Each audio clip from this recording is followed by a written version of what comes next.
Now, if you haven't seen Fist of the North Star, you might be asking, who is Kenshiro? What is Hokuto Shinken? So, I'm just going to do a brief explanation on who Kenshiro is and what he can really do. Kenshiro is the successor to the Big Dipper God Fist, or better known as Hokuto Shinken.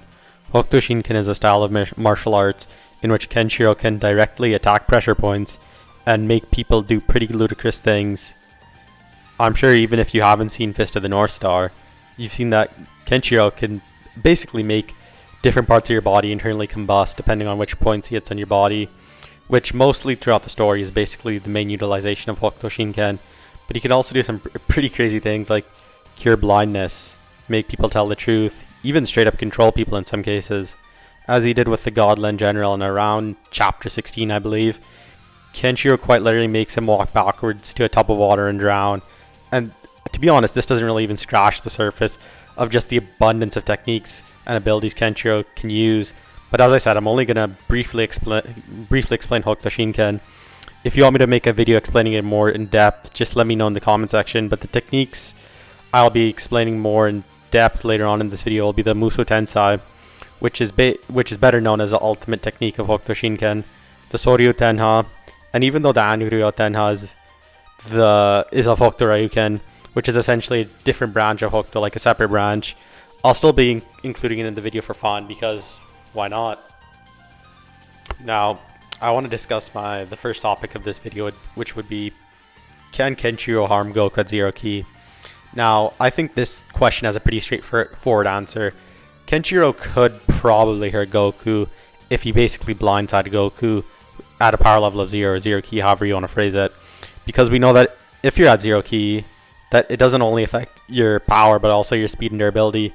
Pretty obviously, I think a good example would be Vegeta and Krillin at the Namek Saga, where Vegeta basically, knowing he had no hope against Frieza, told Krillin to put a hole through him so he could get his Enkai if Dende healed him, right? And Vegeta says explicitly, I believe, that he's putting his ki at minimum levels. I think we can infer from this is even if your power level is significantly higher, in this case Vegeta, I don't think there was a confirmed power level in any of the data books or Daizenshu or anything, but so he's basically unquantifiable, to my knowledge at least. Based off the fact he could perceive an extremely suppressed Frieza's attacks, but Piccolo couldn't, I think it's fair to assume he was a decent margin stronger than Piccolo, who's at around 1.1 million, I believe, and Krillin 75k. So extreme low ball, like extremely low ball. Krillin was at least, Vegeta was at least about 15 times stronger than Krillin, and he was still able to get fatally wounded and nearly die by lowering his ki. I thought it was pretty obvious that you scale to whatever battle power you're emitting, even if you're, stupid strong like Goku is currently, but I just wanted to get that out of the way. Also, there's the random Frieza Foot Soldier, I forget his name, but in Resurrection F, he off-guarded Goku, if you guys don't remember, but you probably do, but it was kind of the same case. Now, if Goku is at a power level of, or ki, whatever you want to say, of absolutely 0, I feel like Kenshiro could definitely hit a pressure point and use Hokuto Shinken on Goku, especially since his fingers can rip steel, which should be greater than Goku's durability at a power level of 0. But this isn't really the purpose of the video, as virtually anyone can hurt a Goku scales lower than Hercule. I want to discuss if Kenshiro could use Hokuto Shinken on an on-guard Goku, and if Goku's ki was raised to the upper echelons of his limits, I don't think Kenshiro could simply tap him and blow up his pressure points just to the sheer durability a full power on-guard Goku would have. Which leads me into my second topic of Muso Tensai and Anryu Tenha. Muso Tensai is known as the ultimate move of Hokuto Shinken. It's basically implied, it was never really confirmed, I think, but heavily implied to be unlocked by accumulated despair by losing friends and or loved ones. It essentially turns Goku into nothingness and allows him to become intangible. It also kind of like Kamui or Ultra Instinct, I guess, if you wanted an example from a different manga or anime. And it also allows him to look into the deceased people's souls and kind of copy their abilities. We see Kenshiro do this with Nantosekian many times throughout the story. But it isn't really just a free scan, which can kind of arbitrarily just give him any ability, as we only see Kenshiro copying abilities from level ones he's lost. You know, as Muso Tensei is an extremely emotionally driven technique, I think it's just unfair to assume he can copy anyone's abilities. However, he can do this with Suation regardless. But yeah, as you could probably tell, this probably just wouldn't hurt a full power Goku, because I don't really see any weapons in Kenshiro's kit or arsenal being able to even touch Goku, let alone damage him at all. But the Anryu Tenha, on the other hand, while it probably does have a better chance than the Muso Tensei, it just probably wouldn't hurt Goku either.